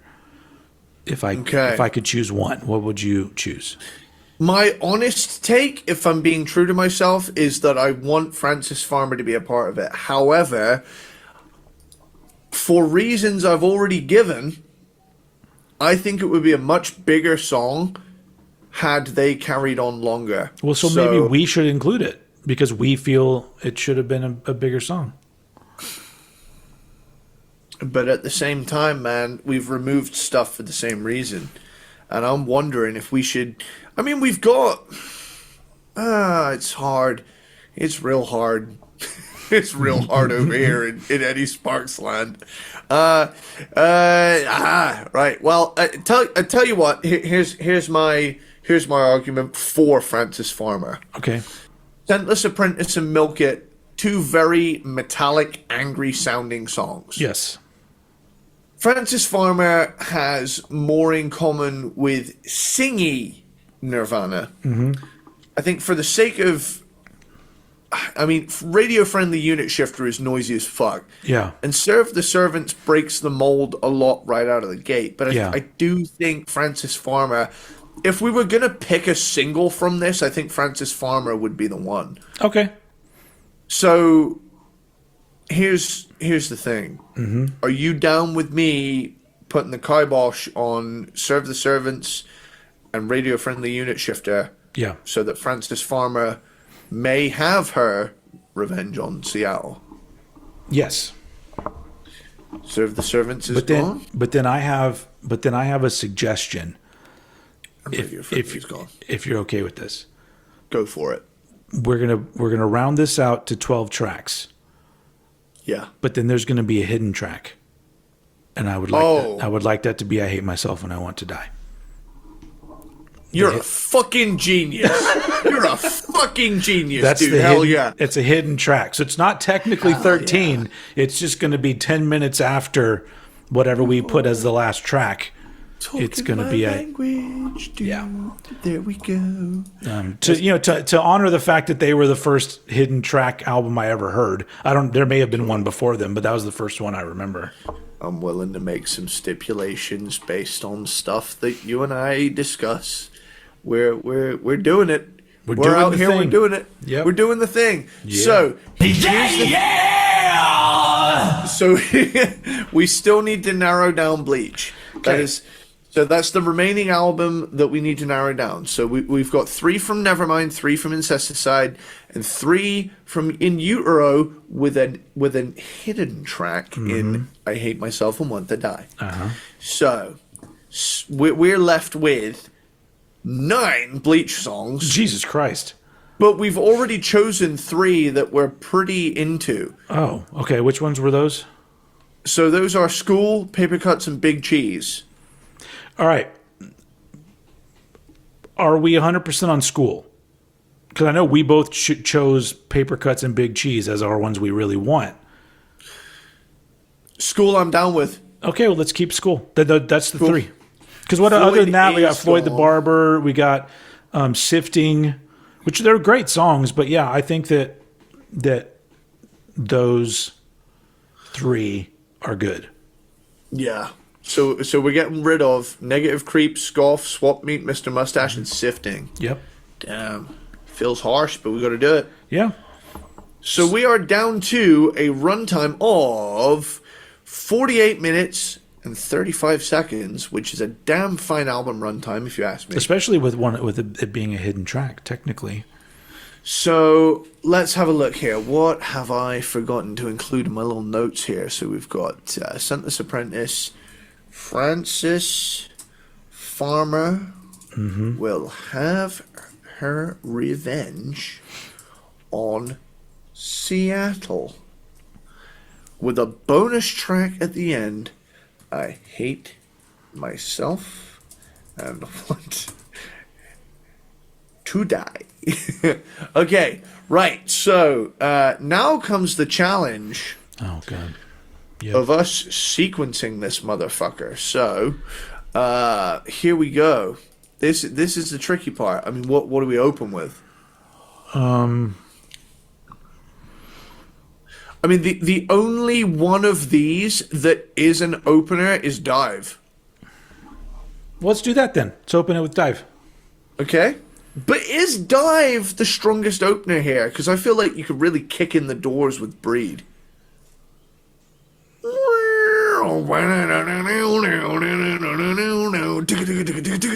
Yeah, I do like that as an opener. Yeah. Dude, I think Breed would be a killer opener. It takes it out of its mid-album spot, or early mid-album spot, and puts it up front, which I like. Cool. I think it's a great opener. Yeah. Okay. Cool. Well, where does that leave us next? We've got Paper Cuts. We've got to figure out where Paper Cuts is going to... All right, well, actually, let's put some thought into this. School, Paper Cuts, Big Cheese, Breed, Stay Away, Curmudgeon, Dive, Aero Zeppelin, Big Long Now, Sentless Apprentice. I mean, Sentless Apprentice is a second album track. Yeah. But, I mean... Yeah. Do we put it... Yeah. Let's try to plan this out, Yeah. because we don't necessarily have to put it second because it feels like it's a second track because it is a second track, but we don't have to do that. We just did that with Breed. We put Breed first. We just broke that rule. So I do feel like, for some reason, I feel like the last official track would be cool if it was Paper Cuts. Because it's such like a anguished kind of noisy song where he says Nirvana over and over again in it, and then that song ends, and then Smart. and then you have the hidden track, Okay. which I think is kind of cool. I've put Paper Cuts as the closer, followed by I Hate Myself and Want to Die. Yeah. Cool. Well, we've got our ending sorted. Why don't we put School as number 2? Schools, yeah, that works. Cool. School number 2. I almost feel like School could also be the opener because it's like a nice little this is an education of some lesser known Nirvana welcome to Nirvana school, you know, kind of shit. I don't know. That's pretty lame, but still also cool at the same time. I don't know. No, you know what? I'm torn now because Breed and School are good openers. Let's have a look here. How does Breed start? I'm listening lightly while we go along. It's got that like sort of. They both start with feedback. Yeah. So I'm wondering if that might. Beginning and ending with a Bleach track is kind of cool. You know what? Fuck it. I'm gonna put School in front of Breed because I think if you're advertising deep Nirvana, I feel like you got to open and close with it. Yeah. Also, if you think about it, we always really appreciate an album that has a strong opener, but then builds as a more energetic second track. So School and then Breed is actually doing that. It's a strong opener, but the second track is like faster and louder. Levels it up. Yeah, it's a level up on track number 2. Cool. And then, you know what we can do then? We can literally come back down and throw Francis Farmer at the next one. Smart. That way we've covered 3 albums already. Yep. Ooh. I've had an idea. Okay. Number 4. Number 4. Should we go slow? Big Long Now? What do you reckon? I mean, after Francis Farmer, though? True. I feel like Big Long Now should follow another loud, crazy one. Like somewhere on wherever we decide to put Milk It, we could have Big Long Now after Milk It, because that one is like pretty noisy and they've both got kind of a groove to them though. I'm wondering if we should put maybe Stay Away in the proximity of Big Long Now. That works. Stay Away followed by Big Long Now. Okay, so I tell you what, I'm going to put those together for a moment. Yep. So as it stands now, we've got School, Breed, Francis Farmer, Big Cheese, Curmudgeon. So Francis Farmer followed by Big Cheese. That may be a little bit. No, but I do think that we should do an Incesticide track. So what do we have off Incesticide that can go after Francis Farmer? Well, we've got Dive or Aero Zeppelin. Let's do Aero Zeppelin. That's like Aero Zeppelin. Because that's a later album, one on Incesticide, but we move it up to the 4th track on our compilation. Hell fucking yeah, dude. Like, what do you think about that, Kurt? I think it's a really good idea. I have my little. We got puppets on the show now, guys. For the podcast people, I have my Kurt Cobain Funko that just sits on my desk. I like this one because he's in his Smells Like Teen Spirit outfit. If you look, one of my dogs got a hold of it and chewed the end of his guitar. Which sucks, I feel because like you'd like that. That maybe so. So that's why I keep it on my desk now, because it was like on a shelf and one of my pit bulls just went, I'm gonna take this. This seems tasty. Let me take that. I almost like that it has a story now, though. Yeah. You know, I mean, I know it's affected the resale value, but at the same time, I'm not going to resell it. So yeah. You like your stuff to be lived in. You like your white rings around your album covers. I do. The only things I have a few, like, you know, my Paul Stanley figure back here. That's in the box. Yeah. And then I've got a couple of those reaction figures, the Cliff Burton, the Anthrax one, and one from Breakin' that are not taken out of the package. But the only reason I did that is because I actually like the packaging of these. I hate the way Funko boxes look. They're fucking ugly. Make the box cooler. Like, it's too boxy. Like, I want to be able. I like the idea of the old school action figure stuff because the bubble kind of goes around them. Yeah. Whereas, like, every single Funko, it's just like, oh, it's here's a box. I'm just like. Funnily enough, I was in Glastonbury this weekend, and there's a really cool shop there. What's it called? I think it's called Cosmic Shop. Let me look it up. Cosmic Shop. Cosmic Shop. Cosmic Store. There it is, Cosmic Store, Glastonbury. So it's literally like a nerd sci-fi store and record shop in one. Oh, nice. It's like my two worlds colliding at the same time. And straight up, when I say it is literally just like there's like vinyl, cassettes, CDs galore, and a fuckload of sci-fi memorabilia. And I went in, and for the first time in my life, I've bought a Doctor Who figure I don't want to unbox, and I can show you the exact one. Where is it? It's the Laszlo figure Doctor Who series 3. Yeah, so there's an episode called Daleks in Manhattan that I fucking love. They missed a beat by. They should have called it Daleks Take Manhattan, but still. Yeah, they totally should have said Daleks Take Manhattan, because the whole episode is centered around the Depression and the construction of the Empire State Building, but what's it called? Basically, the Daleks are trying to use it as like a transmitter to get like a delta wave or something from the sun. Oh, okay. But all I know is that you say Laszlo, like this is Laszlo. Yeah, okay? yeah. What show is that? What We Do in the Shadows. Yeah, that's it. It's fucking great. I've only caught bits of it, but this is the way we talk in Tucson, Arizona. Yeah. Yeah, my fiance loves that shit. This is you are by far the most devious bastard in New York City. God, that was good.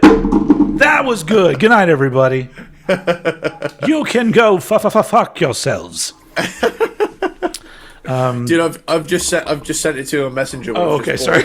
I was so impressed with my Matt Berry impression. It was good. I basically what the fuck? Is he like a pig boy or something? So the Daleks. Sorry for the podcast listeners. I'm showing the picture of the Doctor Who figure he bought. So the Daleks create these things called pig slaves. Pigs, where, nice. Yeah. So that sounds like a great like metal song or industrial metal song title, Pig Slave. Well, that's the thing I was going to ask you about, is that the next time I do a Doctor Who themed song, I'm going to call it Pig Slave. That's fucking sweet.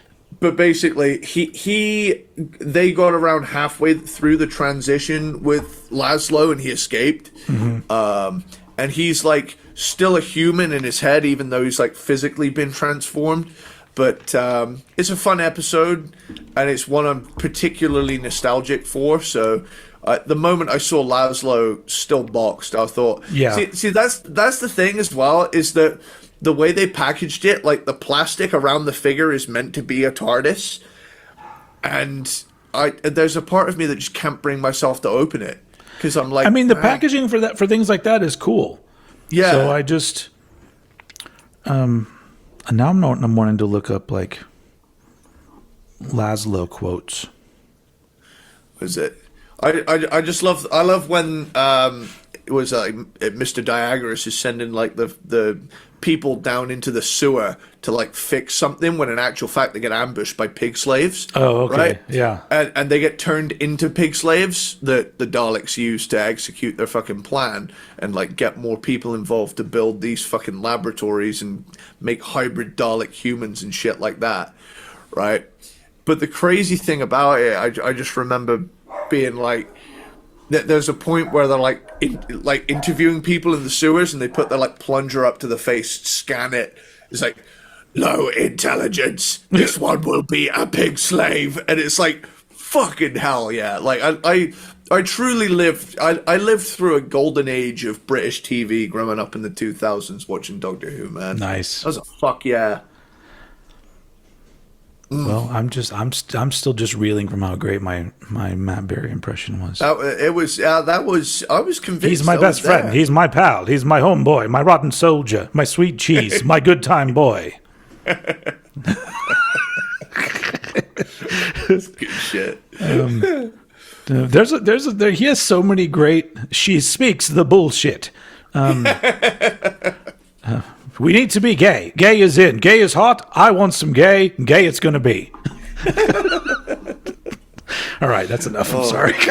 That's okay. That's okay. No worries. There we go. Right. Back to where we were. Shit. With the running order. So we got so far: School, Breed, Francis Farmer, Aero Zeppelin, Big Cheese. I love the way you said that. Yes, Big Cheese. Yes. Me. I think that's a good. I think that's a good one there. So next up, after that, right now I have Curmudgeon. Ooh, yep. Leave that there. That's good. Leave it there. Leave that followed by Dive. Or Stay Away, followed by Big Long Now. What else do we have other than that? We have Scentless Apprentice and Milk It. Let's do Scentless Apprentice after Curmudgeon. Okay.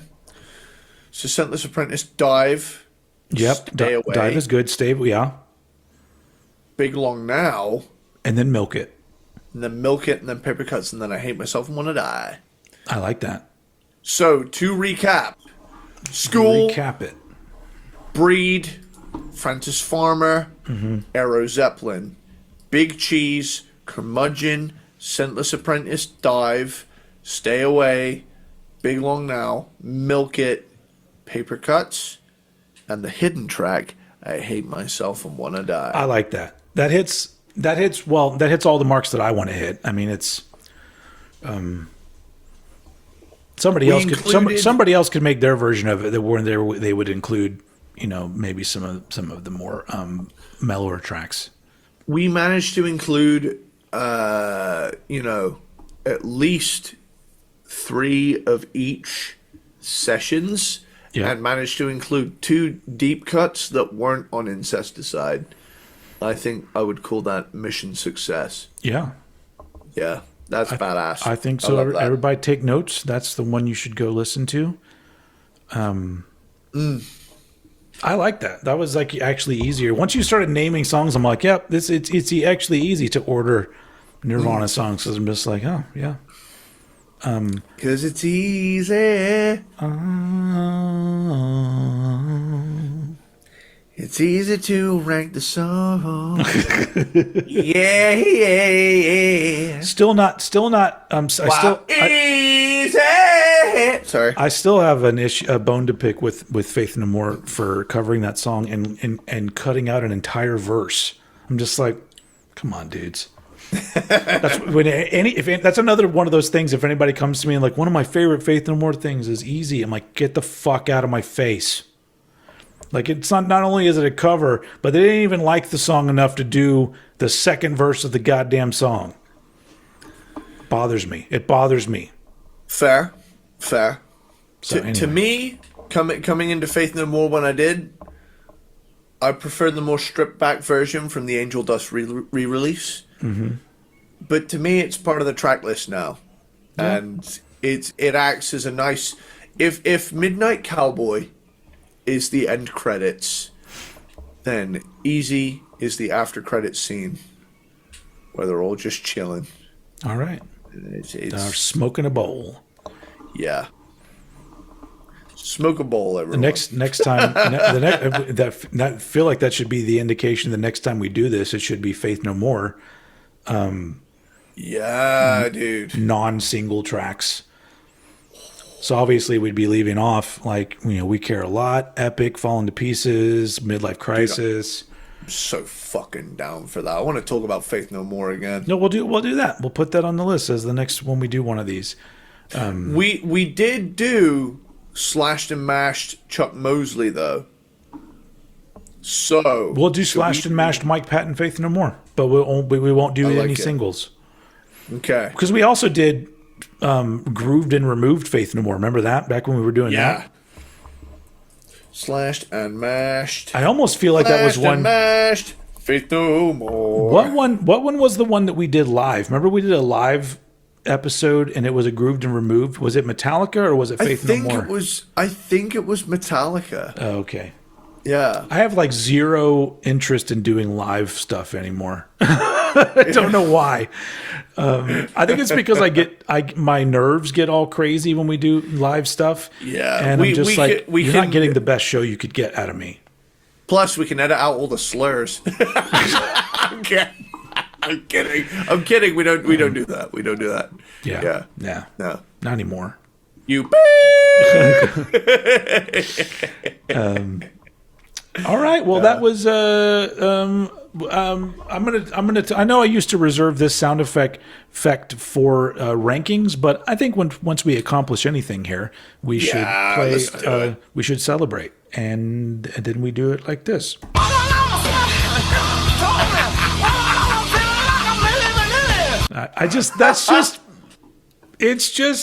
I love it. All right, here's the real one.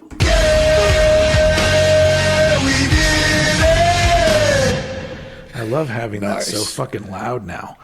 Yeah. And then, okay. We are a professional production company at this stage. Yeah.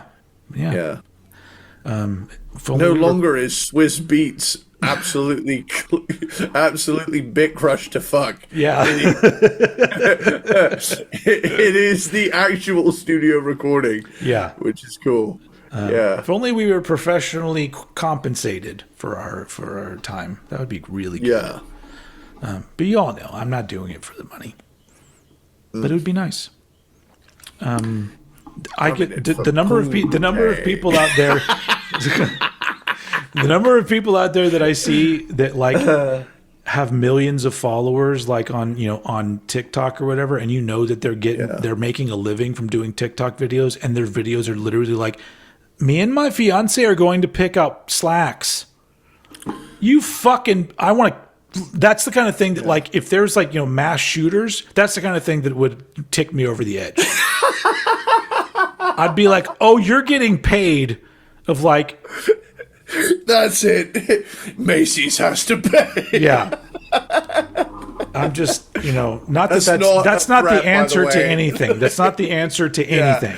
Yeah. But that just because like, there are dudes like us that pour our heart and soul and time into like doing this stuff. And then there are people that literally do the bare minimum and the whole world is like, we love this. Fuck you. Fuck all of you. Yeah. Anyway, so that was fun. Go ahead. You and me just both descending into the molten steel Terminator 2 style like this. Oh yeah, that should have been what he did at the end of the movie. It shouldn't have been a thumbs up. It should have been a middle finger. Because really, it's like he was just trying to help. He should have done this. Oh, he did the shocker. That's a different version of the movie. I need you to close your boots and both of your holes. 2 in the pink and 1 in the What did he say? What did he say? We got to travel back in time to ask him what he was saying. Yeah.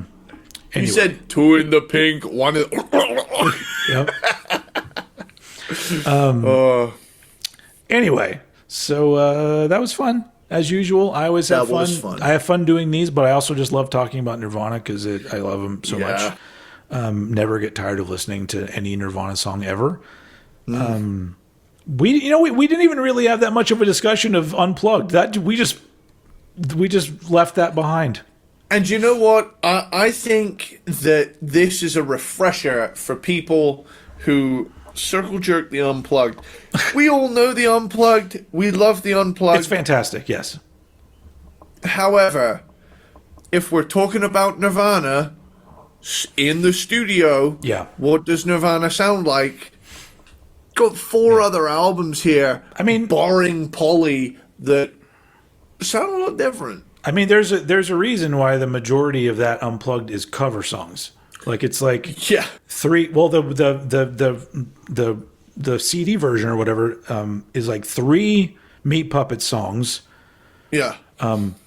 You've also got Jesus Doesn't Want Me for a Sunbeam. You have Man Who Sold the World. You have Where Did You Sleep Last Night? Is that the only other? Is that all the covers? Let's have a look. We got Jesus Don't Want Me for a Sunbeam.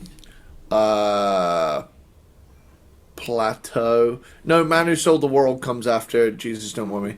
Read me the whole track list. Read me the whole track list. Okay. I'm gonna count the Nirvana songs as we go. That's what I was About going to do. Girl, Okay. Okay. Come As You Are.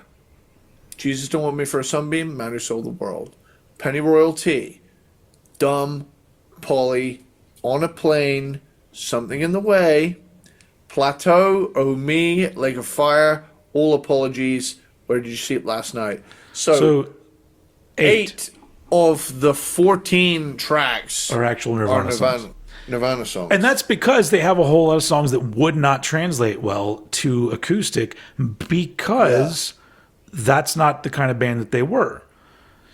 Yeah. And now here's the thing. Them, though. I feel like I've always said that my whatever you call it, my prediction if Kurt Cobain had lived. Yeah.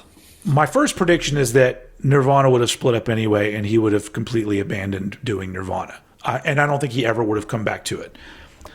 I do think he would have done more music, and even if it was with Nirvana or without, I think he would have gone down the route of trying more acoustic, more melodic stuff, because I feel like that he liked doing that kind of thing.